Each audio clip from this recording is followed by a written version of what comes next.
600개 이상의 핵탄두를 보유하며 미국의 뒤를 쫓고 있는 중국. 그러나 이런 중국군 전력에 대한 미국의 평가는 사실상 낙제점이었습니다. 미국과의 패권 경쟁이라는 헛된 꿈을 꾸는 중국은 2030년까지 1000개 이상의 핵탄두를 보유함으로써 미국과의 군사력 격차를 줄이려 하고 있는데요. 이 밖에도 중국은 극초음속 미사일과 대륙간 탄도미사일, 스텔스 전투기 등 첨단 무기를 계속해서 개발하며 군사력 강화에 혈안이 되어 있습니다. 그러나 미국은 이러한 중국군을 두고 고위장교들의 부정부패로 인해 별 볼 일 없는 전력이 될 것이라 평가했습니다. 아닌 게 아니라 중국은 국제사회에서 부패 수준을 평가하는 부패인식지수 점수에서 2023년 기준 42점으로 180개국 중 76위에 머물러 있습니다. 이는 아시아 태평양 지역의 평균 점수인 45점에도 미치지 못하는 수치이며 63점의 한국보다도 한참 떨어지는 수준입니다. 이렇듯 중국 사회에 만연한 부정부패가 군대라고 예외는 아니었는데요. 중국은 핵전력을 과시하기 위해 매년 천문학적인 예산을 투입하여 미사일 운용 부대를 관리하고 있지만 현실은 미사일의 연료 대신 맹물을 주입하는 것이 중국의 현실입니다. 그리고 이러한 중국이 아무리 한미일연합구도를 뒤흔들고 인도태평양 지역에서 패권 장악을 시도한다고 하더라도 안에서 썩은 군대가 제대로 된 전투력을 발휘할 수 있을 리 만무한데요. 그래서 준비했습니다. 오늘은 중국군 내부에 뿌리 깊게 내린 부정부패 실태에 대해 알려드리겠습니다.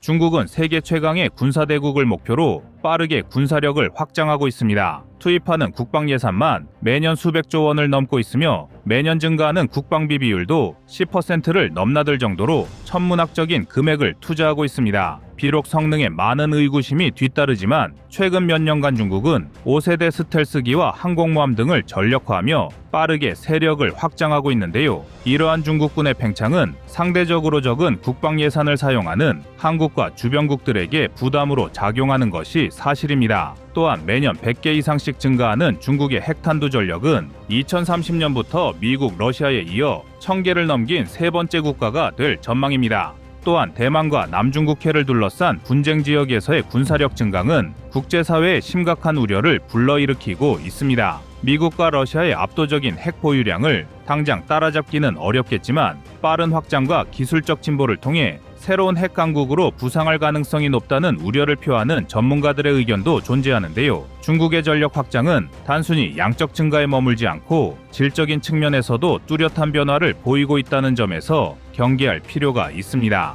극초음속 미사일과 대륙간 탄도미사일 개발, 핵탄두를 장착할 수 있는 차세대 무기 시스템 도입 등은 미국의 전력에 맞설 수 있는 역량을 구축하려는 전략적 행보이며 이 같은 움직임은 상대적으로 적은 수의 핵탄두를 통해서도 전략적 균형을 확보하려는 시도로 분석되고 있습니다. 게다가 이러한 중국군의 세력 확장은 핵 분야에만 국한된 것이 아닙니다. 중국은 핵 전력을 증강하는 데 그치지 않고 2030년까지 세계 최대 규모의 해군을 보유하겠다는 야심찬 계획도 추진 중입니다. 현재 세계 최대 규모인 370척 이상의 함정과 잠수함을 운용 중인 중국은 추가적인 구축함, 항공모함, 잠수함을 도입해 2025년에는 395척, 2030년에는 435척으로 확대하겠다는 계획입니다. 이와 함께 스텔스 전투기 제니10의 대량 생산과 공군의 현대화 작업도 빠르게 진행하고 있으며 러시아보다 후발주자임에도 불구하고 벌써 150대 이상의 제니10을 생산한 것으로 추정되는 중국의 행보는 앞으로 동북아시아의 안보를 계속해서 위협할 것입니다.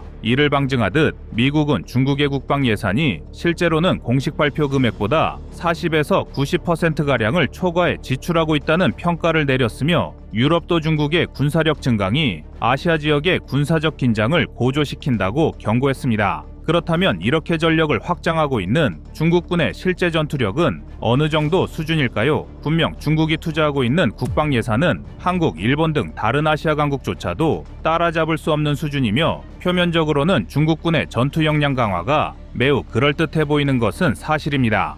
그럼에도 불구하고 이러한 중국군의 야심이 모두 실현될 수 있을지는 의문입니다. 중국의 야망이 실현되기 어려운 이면에는 치명적인 내부 결함이 자리 잡고 있기 때문인데요. 미국과 유럽은 지속적으로 중국 내부에 뿌리 깊게 자리 잡은 부정부패와 조직적 비효율성이 중국의 군사 현대화 계획을 가로막는 최대 장애물이라는 점을 지적하고 있습니다. 국제사회 역시 이러한 내부 문제가 중국 군사력의 치명적인 약점으로 작용하고 있다고 평가하고 있는데요. 대표적인 사례로 네이멍고 자치구의 리젠핑 전 당 서기가 있습니다. 리젠핑은 국유자금 6천억 원 이상을 횡령하며 중국 역사상 최대 규모의 부패 사건을 일으켰는데요. 리젠핑의 범죄는 단순히 경제적 손실만으로 그치지 않았습니다. 이로 인해 군수품 조달과 군사 프로젝트가 큰 타격을 입었고 중국의 현대화 계획에 필요한 예산이 낭비되면서 핵심 군사 사업들이 줄줄이 지연되거나 중단되는 결과를 초래했습니다. 6천억 원이란 금액은 최신 3.5세대 전차도 수십여 대를 보급할 수 있을 정도로 막대한 금액이며 이러한 부정부패는 미국과의 패권 경쟁을 꿈꾸는 중국의 발목을 잡고 있습니다. 그러나 중국군 내의 만연한 비리와 부정부패는 군종과 병가를 가리지 않고 나타나고 있습니다. 핵미사일 개발과 배치를 담당하는 로켓군 역시 심각한 부패 문제에 직면해 있습니다.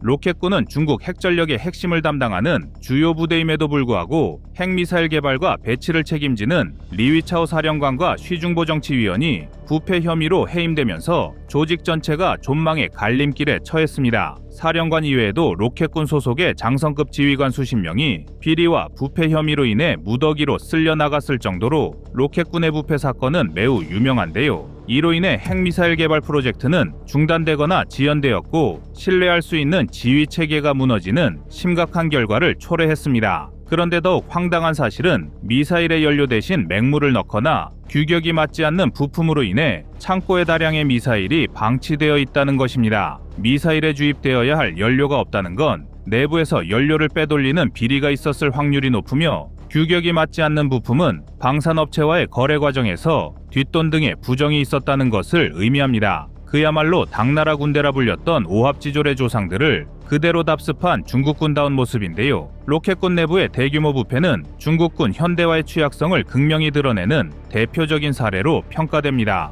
이러한 부패 문제는 단순히 일부 고위인사의 일탈로 끝나는 것이 아니라 중국군 조직 전반에 만연해 있다는 점에서 그 심각성이 더해지고 있습니다. 군수품 조달 과정에서도 각종 리베이트와 비리가 끊이지 않고 있으며 이로 인해 질 낮은 장비와 부실 공사가 빈번하게 발생하고 있는데요. 최근 발견된 미사일 사일로 건설 과정에서 드러난 구조적 결함은 이러한 문제를 단적으로 보여주고 있습니다. 사일로의 결함은 단순한 부실 공사로 끝나는 것이 아니라 핵무기 운영의 신뢰성을 심각하게 훼손하며 중국 군사력 전체에 치명적인 영향을 미칠 수 있습니다. 이는 중국이 외형적으로는 강력한 군사력을 과시하려는 모습과는 달리 내부적으로는 심각한 취약점을 안고 있음을 명확히 드러냅니다. 고위급 장교들의 공금 횡령과 부적절한 승진도 중국군의 심각한 구조적 문제를 심화시키고 있는데요. 현재 정치적 충성도를 기준으로 승진이 이루어지는 인사 시스템은 전문성을 갖춘 인재를 배제하며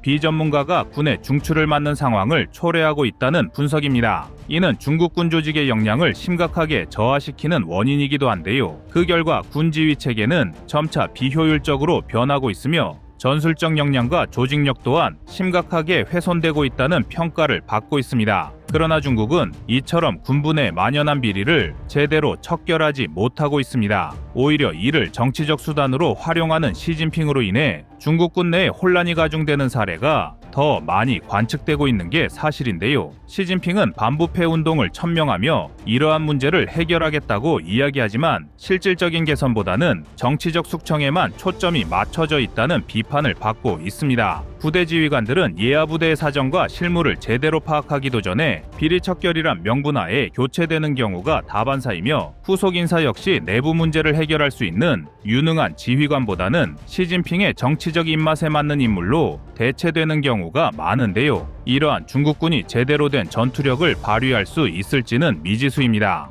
역사적으로도 더 뛰어난 무기와 많은 병력을 지니고 있었음에도 불구하고 내부 비리와 지휘체계 미확립 등으로 인해 약소국에 패한 사례는 수없이 찾아볼 수 있으며 지금과 같은 중국의 행보는 미국과의 패권 경쟁을 어렵게 할 뿐만 아니라 내부에서 스스로 무너지는 것을 경계해야 할 정도입니다. 하지만 이러한 중국 내부의 문제는 반대로 한국과 미국, 대만, 필리핀 등에는 절호의 기회가 될 수 있습니다. 중국은 육해공군을 가리지 않고 다양한 무기를 개발하며 주변국을 상대로 군사적 우위를 점하려 하고 있으며 세계 각지에서 군사 분쟁을 유도하고 있습니다. 2024년에는 러시아의 우방인 벨라루스에 군을 파견하여 연합훈련을 진행하며 유럽까지 군사적 위협을 감행할 정도로 중국은 패권 경쟁에 열을 올리고 있는데요. 그러나 지금처럼 중국이 내부 문제를 해결하지 못한 채 외형적 군사력만을 강조한다면 과도한 중국의 야망은 모래 위에 세워진 성처럼 한순간에 무너져 내릴 것입니다.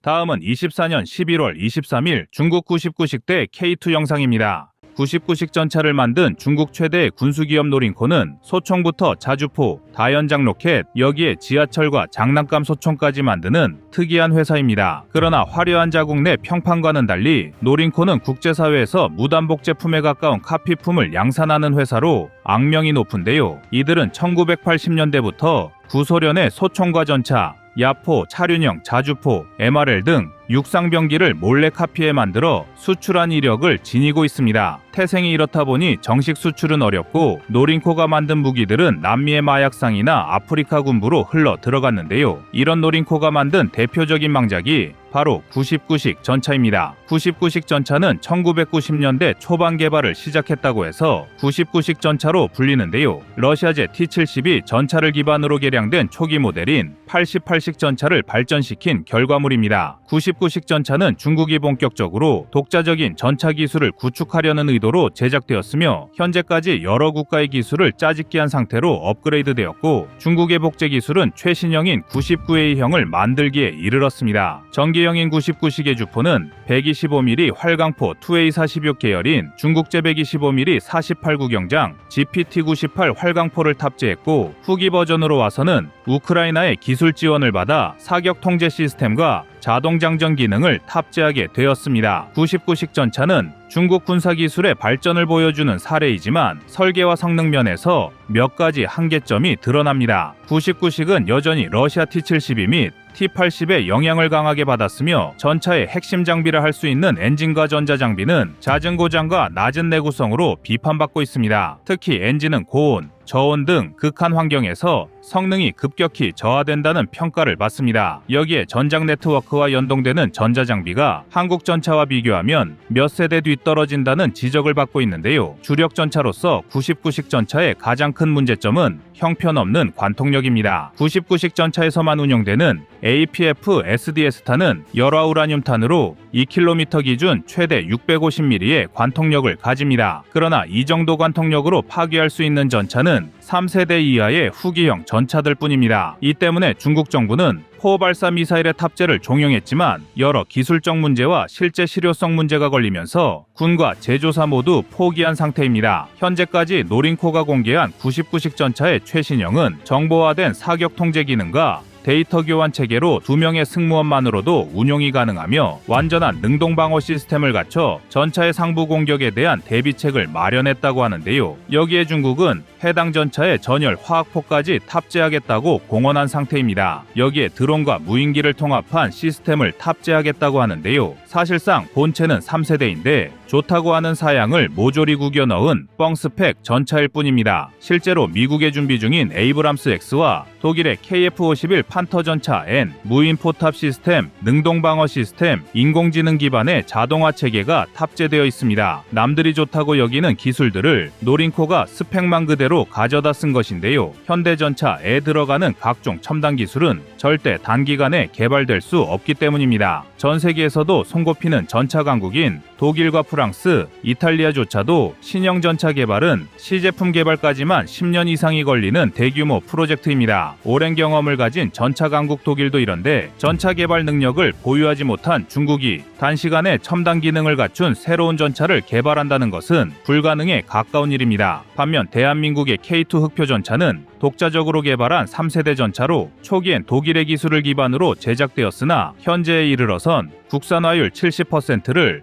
웃도는 막강한 기술력을 자랑하고 있습니다. 안정적인 성능을 기본으로 하고 자체적인 업그레이드를 통해 완전한 국산화를 달성한 것인데요. 이는 외국 기술을 몰래 가져와 쓴 중국과 뚜렷이 구분되는 특징이자 한국 방산만의 자랑입니다. 이는 K2가 초기 설계 단계부터 21세기 전장의 요구를 충족시키기 위해 제작되었으며 특히 북한의 비대칭 전력과 중국의 군사력 확장에 대응하기 위해 세계 최고 수준의 성능을 목표로 제작되었기 때문인데요. 그 결과 2000년대 초부터 개발이 시작된 K2는 2014년 실전 배치되었으며 이후 업그레이드를 통해 성능을 지속해서 강화하고 있습니다. 사실상 중국 99식 전차와 K2의 비교는 비교 자체가 무의미할 정도로 K2가 압도적인 성능을 자랑합니다. K2는 한국형 전장 네트워크 시스템으로 전장 정보를 실시간 공유하며 전투 상황에서 지휘관의 결정을 효율적으로 지원하는 데다 K2의 엔진과 트랜스미션은 극한 환경에서도 높은 성능을 유지하는데 이는 99식이 극복하지 못한 약점 중 하나입니다. 한국의 산악 지역 및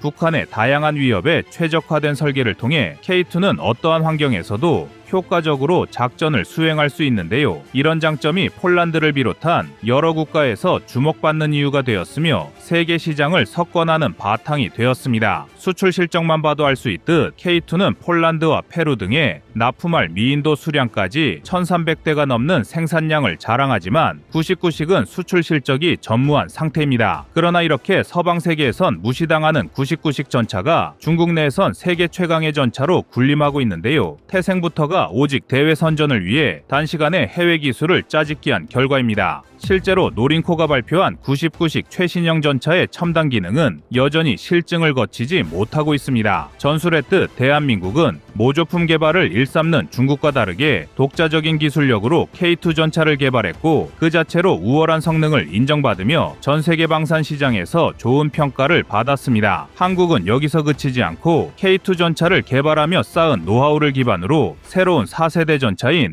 K3 개발에 박차를 가하고 있습니다. K3 전차는 미래 전장 환경에 대비한 다양한 첨단 기술이 적용될 예정인데요. K2 전차의 120mm 활강포보다 50% 이상 관통력을 높인 130mm 활강포를 탑재해 파괴력을 높일 전망입니다. 이는 러시아의 최신형 T-14 아르마타 등 현존하는 모든 전차를 원거리 직사 사격으로 격파가 가능할 수준입니다. 추가로 중량으로 인한 기동성 저하를 방지하기 위해 포탑에 사람을 없애는 무인 포탑 시스템을 도입해 자체 중량을 감소시키는 전략을 사용할 예정입니다. 또한 그동안의 전차는 포탑과 차체에 승무원들이 나누어져 있었는데 이를 캡슐형 전투실이라는 형태를 도입해서 한 구역에 승무원을 모으는 방법이며 이를 통해 승무원들이 모인 좁은 구역 위주로 장갑을 집중해 무게 대비 방어력 효율을 높일 수 있습니다. 마지막은 주변 피해를 최소화하는 새로운 탄두와 탐지 체계를 갖춘 APS를 탑재해 방어력을 높이는 방법 등 혁신적인 기술을 투입해 개발해 나갈 예정인데요. 특히 최근 드론으로 인한 전차 무용론이 이야기되는 시점에서 드론이나 장거리 미사일 자폭 드론을 전차에 장착해 원거리 적을 탐지해 공격하는 드론 공유 체계도 운용될 계획입니다. 대한민국의 차세대 K3 전차는 개발 계획의 발표와 함께 전 세계 방산 시장에 주목을 받고 있었는데요. 중국이 99식 전차가 뻥 스펙 의혹에 휩싸이면서 대한민국의 K2, K3의 가치는 더욱 올라가고 있습니다. 그러나 대한민국이 여기서 만족하지 않고 차세대 신형 전차 개발에 도전할 수 있었던 이유는 K2 전차의 개발 과정에서 얻은 교훈과 경험이 있었기 때문인데요. K2 전차 개발 과정에서 겪은 파워팩 문제는 전차 개발에 난관으로 작용했지만 이를 극복하고 성공적인 개발을 완료하며 독자 기술의 개발이 얼마나 중요한지 교훈을 남겼습니다. 반면 중국은 여전히 독자적인 기술 개발보다는 타국 기술의 모방에만 주력하다 보니 자국군으로부터 신뢰받지 못했습니다.